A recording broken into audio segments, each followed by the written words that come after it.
వరంగల్ జిల్లా జనగామలో రెండో రోజు బంద్ కొనసాగుతోంది. ఎలాంటి అవాంఛనీయ ఘటనలు చోటు చేసుకోకుండా 144 సెక్షన్ విధించారు. ఇటు యశ్వంత్పూర్ వద్ద గ్రామస్తులు రాస్తారోకో నిర్వహించారు.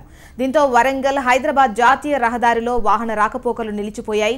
తాజా సమాచారాన్ని మా రిపోర్టర్ బాలాకుమార్ అందిస్తారు. జనగామను జిల్లా చేయాలని కోరుతూ జనగామ జిల్లా సాధన సమితి చేపట్టిన బంద్ జనగామలో ఉధృతంగా కొనసాగుతుంది. ఉదయం నుంచి కూడా పెద్ద సంఖ్యలో ఉద్యమకారులు రహదారులపై రాస్తారోకో రహదారుల దిగ్బంధనం కొనసాగిస్తున్నారు. నిన్న జనగామలో తలెత్తిన హింసాత్మక ఘటనల నేపథ్యంలో ఇటు పోలీసులు కూడా పట్టుదిట్టమైన భద్రత ఏర్పాటు చేశారు. జనగామ పట్టణంలో 147 సెక్షన్ విధించారు. దీంతో ఉద్యమకారులంతా కూడా జాతీయ రహదారుల దిగ్బంధనానికి పిలుపునిచ్చారు. ఇప్పుడు ప్రస్తుతం యశ్వంతపూర్ వద్ద మనం ఉన్నాం. యశ్వంతపూర్ వద్ద జాతీయ రహదారి దిగ్బంధించారు. గ్రామస్తులు పెద్ద సంఖ్యలో ఆందోళన కూడా చేస్తున్నారు. వరంగల్ హైదరాబాద్ జాతీయ రహదారిలో పెద్ద సంఖ్యలో దాదాపు 5 కిలోమీటర్ల మేర ట్రాఫిక్ స్తంభించింది. ఇక్కడ జనగామ సాధన సమితి ప్రతినిధులు మనతో ఉన్నారు. మాట్లాడించే ప్రయత్నం చేద్దాం. చెప్పండి, అంటే ఈ జనగామ జిల్లా కోసం మీ ఎమ్మెల్యే వ్యవహరిస్తున్న తీరు ఎట్లా ఉంది? ఎందుకోసం మీరు ఆందోళన చేస్తున్నారు?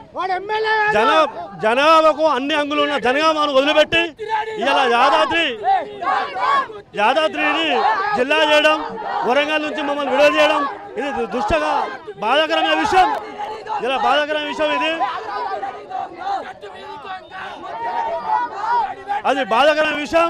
ఇవాళ ఎమ్మెల్యే ముత్తిరెడ్డి గారు ఇవాళ యాదాద్రి వాళ్ళకు కొంతమంది యాదాద్రిలో ఏముందో తెలియదు, చెట్టు కేసీఆర్ ఒక ల్యాండ్ను పెట్టుకొని ఆయన యాదాద్రిని జిల్లా చేయడము ఇది దృష్టకరము. జనగామకు అన్ని అంగుల నుండి కూడా చేయలేకపోవడం అనేది ఇది సిగ్గుచేటు. ముత్తిరెడ్డి గారి ఆయన తొత్తుగా ఉండి కేసీఆర్ ఒక ముఖాలు నిలదాకుంటూ ఏడనన్ను సస్పెండ్ చేస్తాడు అని ఒక భయం తోటి ఆయన ఇష్ట రాజ్యంగా చేస్తున్నాడు. ఆయన కేసీఆర్ గారికి తొత్తు అయ్యాడు. ముత్తిరెడ్డి గారు ఎంబడే రాజీనామా చేయాలి. ఆయన మొత్తము రౌడీజమే చేస్తున్నాడు, కబ్జాలు చేస్తున్నాడు. ఆ జనగామ అభివృద్ధిని మొత్తం తొక్కేసి మీరు చెప్పండి, ఎందుకోసం మీరు ఆందోళన చేస్తున్నారు? ఏం కోరు సార్? మా జనగామ డివిజన్కు 10 మండలాలు ఉన్నాయి. 10 మండలాలు ఉన్నప్పటికీ కూడా మా జనగామ డివిజన్ మేమే అభివృద్ధి చేసుకున్నాం. కేవలం సీఎం గారి ఒక కూతురు 2000 ఎకరాల భూమిని యాదగిరి గుట్టలో అంటే సేకరించడంతో మా జనగామని తీసుకుపోయి గుట్టలో కలపడానికి ఆయన సిద్ధపడ్డాడు. దానికి ముత్తిరెడ్డి గారు అమ్ముడు పోయారు.